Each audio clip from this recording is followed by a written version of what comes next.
vous êtes de plus en plus nombreux à nous suivre et à participer à l'évolution de la chaîne Afrique N24, et sincèrement nous tenions à vous en remercier.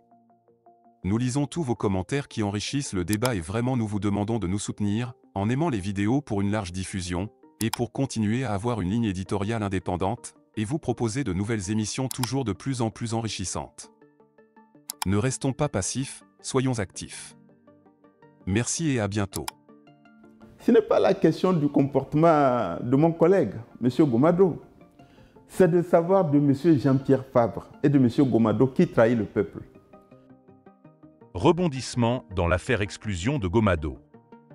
Le ministre Bawara dénonce les contradictions de l'ANC après l'exclusion du ministre Gomado du parti. Dans un climat politique déjà tendu, l'exclusion récente du ministre Coamic Bloekpo Gomado par l'Alliance nationale pour le changement, ANC, a suscité de vives réactions, notamment de la part du ministre Bawara. Ce dernier a pris fermement position contre les critiques formulées par l'ANC à l'encontre de la nomination de M. Gomado au gouvernement, dénonçant ce qu'il considère comme des contradictions flagrantes au sein du parti dirigé par Jean-Pierre Fabre. Une exclusion qui aggrave les tensions. L'ANC, par un communiqué officiel, a annoncé l'exclusion définitive de M. Gomado le 29 août 2024, en raison de ce qu'elle qualifie de « faute disciplinaire lourde ».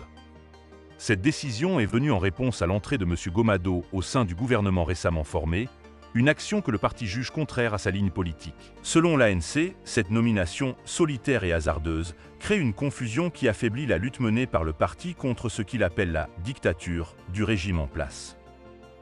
Décision portant exclusion définitive. Le Bureau national de l'ANC, réuni le jeudi 29 août 2024 en séance ordinaire, pour examiner la suite à donner à la décision de suspension de toutes les fonctions fédérales et centrales au sein du parti, prise à l'encontre de M. Coamic Bloekpo Gomado pour faute lourde, consécutive à son entrée solitaire dans le nouveau gouvernement de fait du régime RPT UNIR. Considérant avec une réprobation totale que la présence de M. Coamic Bloekpo Gomado dans ce gouvernement relève d'une initiative personnelle, en totale contradiction avec la ligne politique de l'Alliance nationale pour le changement, ANC. Vu que l'initiative solitaire et hasardeuse de M. Gomado est source de confusion dans la lutte menée par l'ANC aux côtés du peuple togolais pour affranchir notre pays de la dictature du régime RPT, UNIR, dont l'objectif est de détruire l'ANC par tous les moyens et de dissoudre l'opposition résiliente dans une constitution illégale et illégitime, unanimement rejetée par l'ensemble des forces vives de la nation togolaise. Vu que cette initiative constitue un acte de trahison politique et enfreint gravement les statuts et le règlement intérieur du parti. Prenant bonne note de la recommandation unanime du comité politique, formulée lors de sa séance du 28 août 2024, tenue au siège du parti, et visant l'exclusion définitive de M. Gomado pour faute disciplinaire lourde, conformément au statut et au règlement intérieur du parti. Après approbation unanime suite à la délibération sur le point pertinent inscrit à l'ordre du jour, dans le cadre de la procédure disciplinaire ouverte à l'encontre de M. Coamic Bloekpo Gomado pour faute lourde. Le Conseil des sages entendu conformément à l'article 41 du règlement intérieur. Décide. Article 1er. En vertu de l'article 48 des statuts et des articles 35, 37 et suivants du règlement intérieur, M. Coamic Bloekpo Gomado est exclu à titre définitif et avec effet immédiat de l'Alliance nationale pour le changement, ANC, pour faute lourde commise, notamment, par violation grave des principes politiques du parti, par intelligence politique avec le pouvoir oppresseur RPT UNIR dont il a rejoint le gouvernement de fait, et par trahison politique. Article 2. M. Coamic Bloekpo Gomado, en conséquence, déchu de sa qualité de militant de l'ANC et n'est plus membre ni d'aucun organe central, ni d'aucune structure fédérale du parti. En outre, il n'est plus habilité à représenter l'ANC d'aucune manière, ni à agir et à s'exprimer en son nom, ni à utiliser le nom, le sigle, l'emblème et les couleurs du parti, ni à tenir ou à prendre part à des réunions avec les structures fédérales ou les militants de l'ANC. Enfin, conformément à l'article 12, alinéa 2 des statuts, il est tenu de restituer au parti sa carte de membre ainsi que les biens, les matériels et les documents de toute nature en sa possession et appartenant au parti. Article 3. Le secrétaire général, le président et les membres du bureau de la Fédération Golfe 1A sont chargés, chacun dans ce qui le concerne, de l'application de la présente décision qui sera notifiée à tous les organes du parti ainsi qu'à l'intéressé. Fait à Lomé, le 29 août 2024. Pour le Bureau national. Le président. Jean-Pierre Fabre. Le ministre Gomado, qui occupe désormais le poste de ministre de l'Aménagement et du Développement des Territoires, a vu son parcours politique au sein de l'ANC brutalement interrompu. Déchu de sa qualité de militant, il a également été privé de toute fonction et représentation au sein des organes du parti, marquant ainsi une rupture définitive avec ses anciens alliés politiques. Bawara défend la politique d'ouverture du gouvernement. Dans ce contexte, le ministre Bawara n'a pas tardé à réagir, rejetant les critiques de l'ANC et défendant la politique d'ouverture du président Faure Gnassingbé. Selon Bawara, la nomination de M. Gomado n'est pas un acte de séduction politique, mais plutôt une démarche sincère pour inclure diverses compétences au sein du gouvernement dans le but de servir l'intérêt national. Bawara a rappelé l'historique des tentatives du président Gnassingbé pour former des gouvernements d'union nationale, malgré les refus répétés de l'opposition de coopérer. Le président a toujours cherché à dépasser les clivages politiques, mais a souvent été contrecarré par une opposition intransigeante, notamment sous la direction de Jean-Pierre Fabre, a-t-il déclaré. Vous savez, j'aimerais rappeler un certain nombre d'épisodes. Lorsqu'il était arrivé aux affaires en 2005, la première chose qu'il avait voulu, c'est mettre en place un gouvernement d'ouverture, voire un gouvernement d'union nationale. Et les présidents du Ghana de l'époque, John Kufuor, le président du Nigeria de l'époque, Obasanjo, avaient essayé d'aider à avoir des discussions avec les responsables de l'opposition traditionnelle de l'époque. C'est ces responsables de l'opposition qui avaient fait capoter la volonté du président de la République de conjuguer les énergies, de mobiliser l'ensemble des compétences du pays pour amorcer le redressement du pays. En 2006, à la suite de l'accord politique global, c'est le parti dont un des responsables au pays était M. Jean-Pierre Fabre, qui avait torpillé la mise en œuvre de l'accord politique global, alors que le président Faure souhaitait que l'ensemble des forces politiques et sociales acceptent de se mettre ensemble et de travailler pour le pays. En 2014, c'est M. Jean-Pierre Fabre qui, malgré les efforts d'ouverture, de compromis manifestés par la majorité présidentielle, qui souhaitait procéder à une réforme de la Constitution. Sur les points sur lesquels nous nous entendions, c'est M. Jean-Pierre Fabre, entre autres, qui avait empêché la réalisation de ces réformes en tenant le discours selon lequel pas de réforme, pas d'élection. Mais pourtant, il a été candidat à l'élection présidentielle de 2015. Dans la foulée de cette élection présidentielle de 2015, les présidents ivoiriens Ouattara et le président ghanéen s'étaient rendus au Togo avant la proclamation des résultats pour encourager le président de la République et les forces politiques à accepter de travailler ensemble pour l'intérêt du pays. C'est toujours M. Jean-Pierre Fabre et ses amis qui avaient empêché la concrétisation de cette volonté. En 2017-2018, lorsque nous avons connu un mouvement insurrectionnel au Togo, lors des discussions, il était possible de s'entendre d'une part pour procéder à une réforme de la Constitution, d'autre part procéder à une réponse du cadre électoral et même travailler ensemble en vue d'organiser les élections législatives.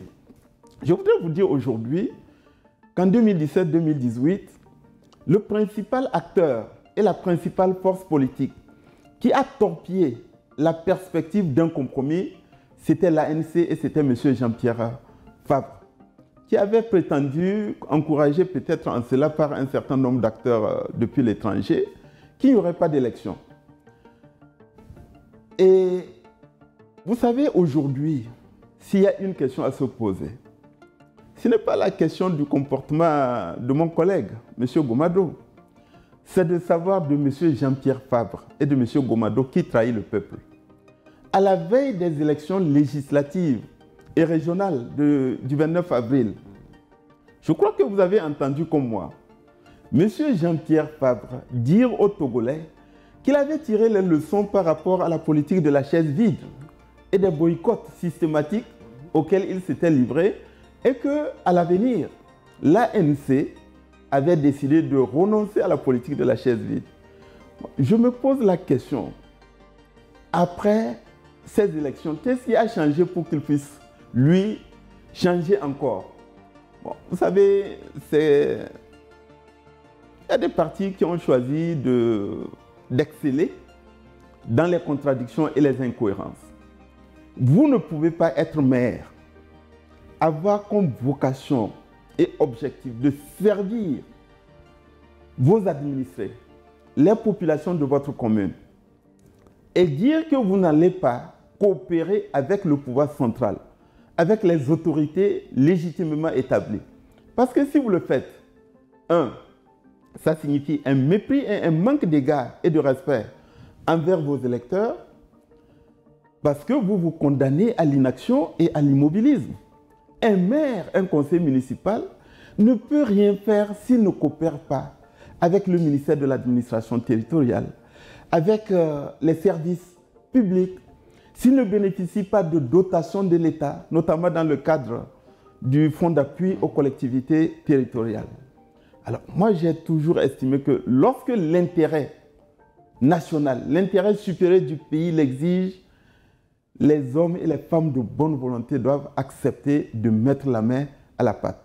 Et donc, je crois que M. Gomado ait eu le courage de se désolidariser de cette attitude d'incohérence et de contradiction permanente, de s'engager et de servir le pays, nous devons nous en féliciter. Et je suis certain qu'ils doivent être très nombreux au sein de l'ANC et des partis politiques qui ont envie et qui, dans les semaines et les mois qui viennent, vont s'engager davantage au service de notre pays. Je voudrais terminer en disant ceci. Si dans ces contradictions où baignent l'ANC et certains de ses dirigeants, comment peut-on dire on désapprouve, on condamne la réforme constitutionnelle qui est déjà d'application et resté maire? Si M. Jean-Pierre Fabre démissionnait comme maire, il y aurait un peu plus de logique. Si M. Jean-Pierre Fabre disait aux Togolais quelle sera son attitude par rapport aux conseils régionaux, est-ce que les conseillers régionaux élus sous l'étiquette de l'ANC vont siéger dans les conseils régionaux ou pas? Mais il devrait dire qu'ils ne vont pas siéger. Est-ce que ces conseils régionaux vont participer en tant qu'électeurs et en tant que candidats aux élections sénatoriales ou pas? Est-ce que les conseillers municipaux de l'ANC vont se porter candidats et participer au vote des sénateurs ou pas? Est-ce que lors des prochaines élections municipales, en 2025, l'ANC ira encore solliciter les suffrages des Togolais ou pas? S'il parvenait à donner des réponses cohérentes et crédibles à ces interrogations, je crois que les Togolais auraient une autre attitude envers lui. Sinon, je crois que son attitude déshonore la classe politique et je ne voudrais pas m'appesantir davantage sur les contradictions et les incohérences, non pas de M. Gomado ou une quelconque traîtrise de la part de M. Gomado, mais la trahison fondamentale de M. Jean-Pierre Fabre par rapport aux Togolais et par rapport aux électeurs. Aller aux élections et ensuite jeter par-dessus bord les suffrages et la confiance que vous ont manifesté les Togolais, ça s'appelle du mépris et un manque de respect pour les Togolais. Le ministre Bawara, pour une fois, a effectivement raison dans ses propos concernant les contradictions au sein de l'ANC et de certains autres partis politiques. Il souligne une incohérence majeure. Comment peut-on, d'une part, désapprouver et condamner des réformes constitutionnelles déjà en vigueur, et d'autre part, continuer à occuper des postes qui découlent de ces mêmes réformes?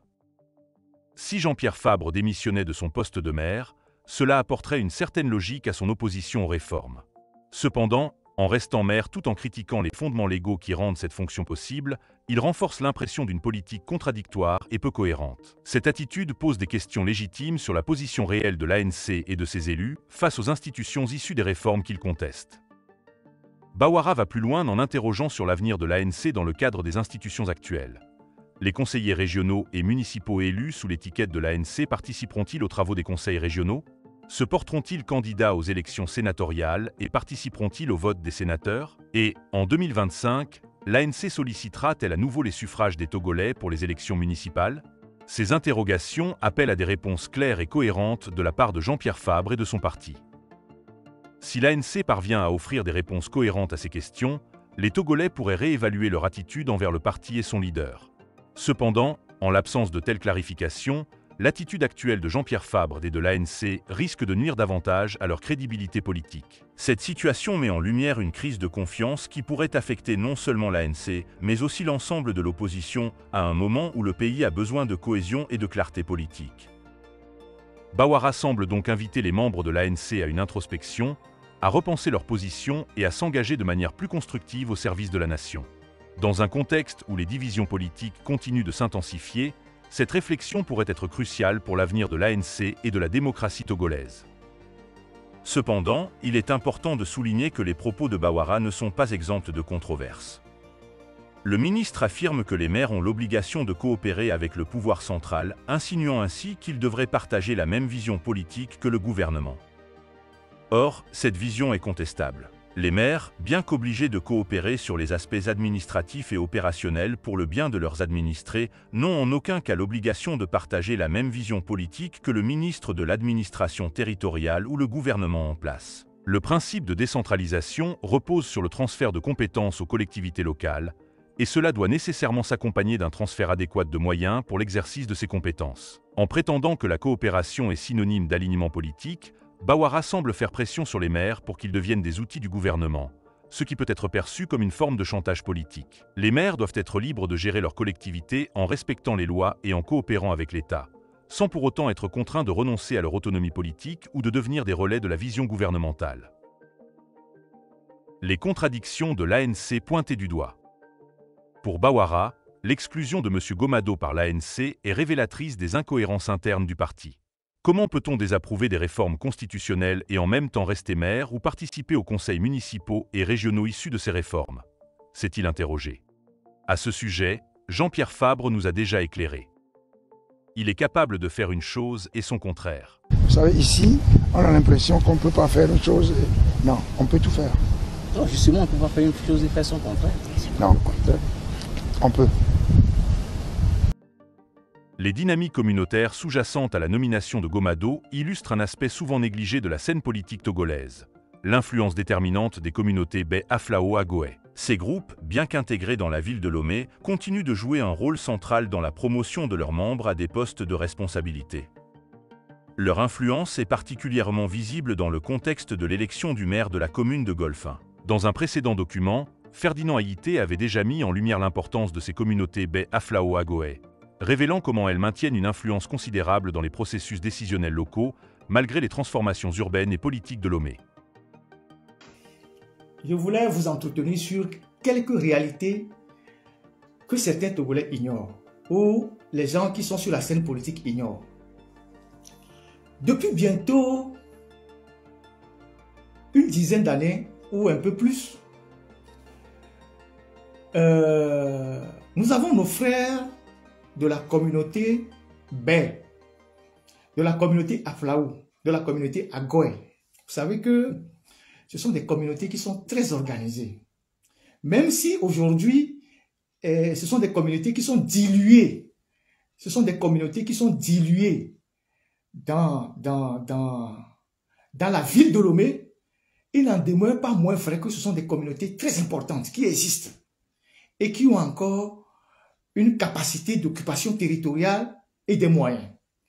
Donc, depuis 10 ans, ou un peu plus, ces communautés-là, qui sont très soudées, qui sont soudées historiquement, qui sont soudées anthropologiquement, qui sont soudées culturellement, qui sont soudées sur le plan même des alliances familiales, ces communautés font une démarche de promotion de leurs fils à des postes de responsabilité. Quelle que soit l'étiquette politique de la personne.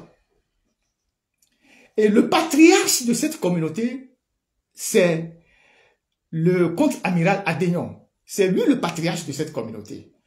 Et c'est pour d'ailleurs cette raison qu'il a été mis à la mairie et au port autonome de Lomé. Aujourd'hui, il est fatigué, on ne l'enlève pas parce que il est très important pour la régulation de sa communauté.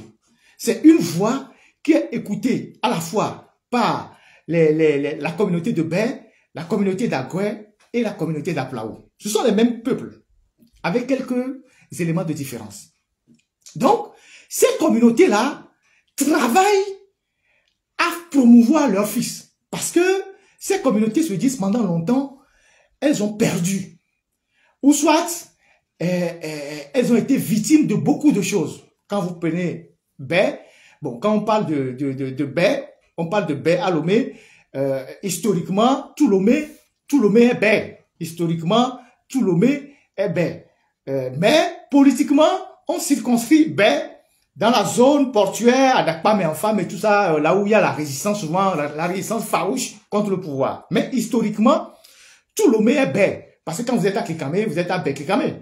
Quand vous êtes à Djouma Sessé, que vous appelez à Dewi, vous êtes à Bé Djouma Sessé. Quand vous êtes au GTA, vous êtes à Bé Massou Mouin. Quand vous êtes à Gbalepedo, quelque part, c'est aussi Bé à Gbalepedo. Donc, historiquement, Lomé est Bé. Mais, politiquement, Bé est reclus dans la portion qui a longtemps contesté le pouvoir. Donc, à un moment donné, les gens se sont dit, non, il faut que nous sortions de cette confrontation et que nous essayons de promouvoir nos propres fils à des postes de responsabilité. Et le pouvoir a compris ça. Donc, cette dimension que je vous explique là, la classe politique de l'opposition ne l'intègre pas dans sa démarche. C'est pour ça que parfois, elle paye le prix de je ne sais pas si c'est la naïveté, son ignorance et sa méconnaissance. Et donc, quand vous prenez le Golfe 5 d'Aboka, Unir n'avait pas la majorité pour être maire là-bas. Il y avait des conseils municipaux Unir, il y avait des indépendants, il y avait la CDPA, je ne sais pas si c'est la CDPA ou c'est la DMK, mais il y avait la CDPA, il y avait d'autres partis politiques. Mais, quand on devait élire le maire, il y a eu des candidatures qui se sont présentées. Mais avant ces candidatures, il y a eu des intentions de candidature, donc eux, ils savaient déjà. Alors, qu'est-ce que les chefs ont fait? Les chefs d'Aplaou là-bas, les chefs Aplaou, donc le chef Didolé, qui joue un très grand rôle aussi, voilà un autre qui joue un très grand rôle, il a été député Unir, mais son père était Ablodé.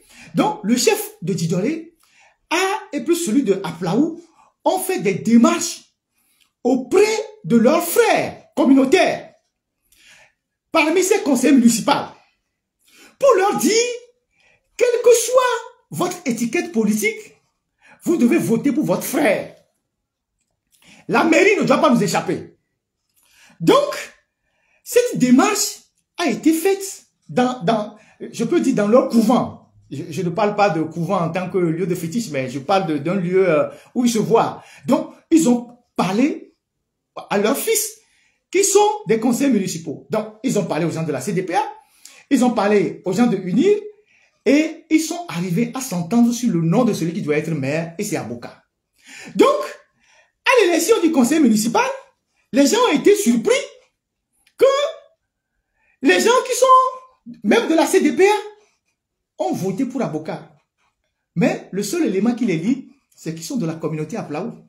Donc, les consignes de vote sont venues de quelque part. Donc, voilà la raison pour laquelle les gens ont dit, ouais, que les gens qui n'étaient pas d'Uni ou bien la CDPA, ils ont voté, ils ont trahi. Non, en fait, ça a été géré sur ce plan-là, par ces chefs-là qui ont fait ces démarches-là. Du coup, aujourd'hui, quand il y a des problèmes même dans la mairie Golfe 5, et que Aboka fait des bêtises, c'est le chef Didolé et les autres chefs qui l'appellent. S'il faut le gronder, on le gronde. Si on le dit d'aller doucement, on le dit d'aller doucement. Donc, ces chefs-là, ils sont devenus les garants et les régulateurs de ce que je suis en train de décrire. Alors, une fois que j'ai dit ça, vous l'élargissez à l'ensemble de la ville de Lomé. Amaglo, il était Bé, il est Bé. Il est de Bodjomé, il est Bé. Bodjomé, c'est Bé. Puis Bé, c'est Bodjomé jusqu'à Togoville. C'est la divinité Nigblin, c'est Bé. Donc, vous prenez Dagovi, qui est de Vego, il est Bé. Vous prenez Amaglo, il est Bé. Avant de commencer cette émission, j'ai posté une photo de la passation de Amaglo, où vous allez voir que derrière Amaglo, il y avait tous les chefs de la communauté Bé et Aplaou. Il y avait Aklassou, il y avait, comment appelle-t-on, Adjalé, il y avait, comment appelle-t-on, Djidjolé, il y avait au moins 7 chefs qui étaient derrière, qui étaient présents à cette passation de service. Et les gens se posaient la question de savoir Qu'est-ce que les chefs viennent faire dans une passation de ministre et tout ça? Et qu'est-ce qu'il se dit aujourd'hui? Il se dit que Gomado a été choisi beaucoup plus parce qu'il est fils B plutôt qu'il est ANC. C'est ce qui se dit dans les couloirs. Mais qui est véritablement Gomado? Gomado,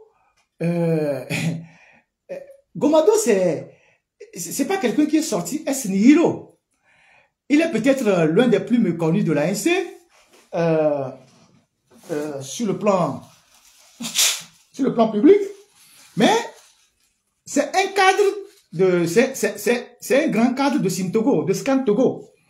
Il est un grand cadre de Scan Togo, mais il est aussi le président de la fondation Edelberg.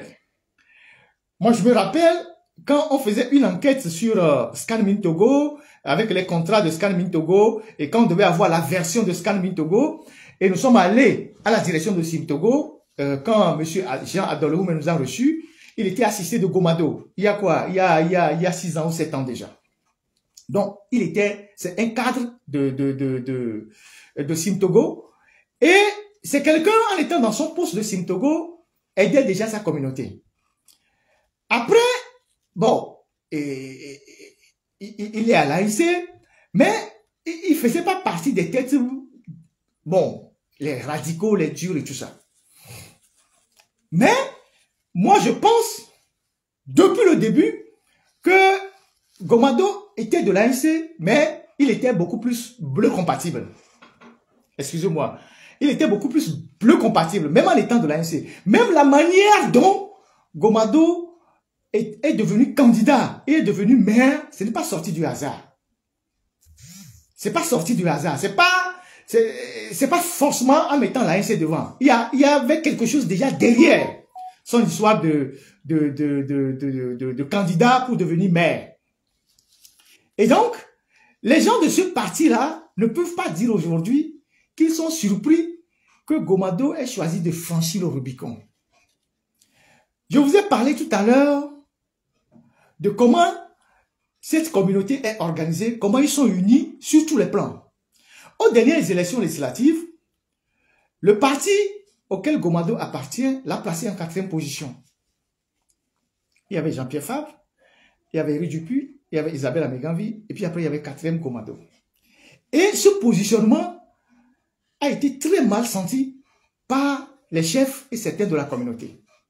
Du coup, ils l'ont pas exprimé ouvertement, mais les informations que moi j'avais déjà reçues, c'est que la prochaine élection municipale, Gomado et ses soutiens prévoyaient être candidat indépendant, prévoyaient se détacher de l'ANC pour être candidat indépendant parce que ils estiment que on ne leur donne pas la place qu'il faut dans ce parti-là. Parce qu'ils ne pouvaient pas imaginer que lui, en tant que maire de Golfe 1, qui occupe une territorialité assez grande, il soit 4e sur la liste après Éric Dupuis et Isabelle Améganvi. Donc, ça a laissé des traces. Je vous fais une analyse dépassionnée. Hein. Ce n'est pas une analyse contre un parti politique ou quoi. C'est une analyse dépassionnée. Donc, ça a laissé des traces. Et donc, du coup, personne ne peut nous dire aujourd'hui qu'ils n'ont pas vu, qui sont étonnés de la nomination de Gomado en tant que ministre de l'administration, bien ministre de l'aménagement des territoires. Gomado, étant maire au Golfe 1 là-bas, il est aussi en face de sa gestion. La gestion aussi n'est pas clean. C'est vrai qu'il a fait beaucoup de choses pour la communauté de Baie. Il a fait énormément de choses. Il a aidé à Sfosa, il a acheté un bus, il a mis beaucoup de moyens. Sa communauté est solidaire de lui. Mais il y a aussi des problèmes dans sa gestion, dans la mairie là-bas. Et dans cette mairie, il n'y a pas que lui seul qui soit de son parti politique. Il y a d'autres personnes qui sont dans le parti politique, qui sont là-bas, qui occupent des postes stratégiques. Donc, ils ne peuvent pas jouer les tonnets aujourd'hui en disant que, bon, voilà, il est vendu. Tant qu'il était là, il savait. Les gens savaient qu'il avait des liens avec le régime. Mais tant que, bon,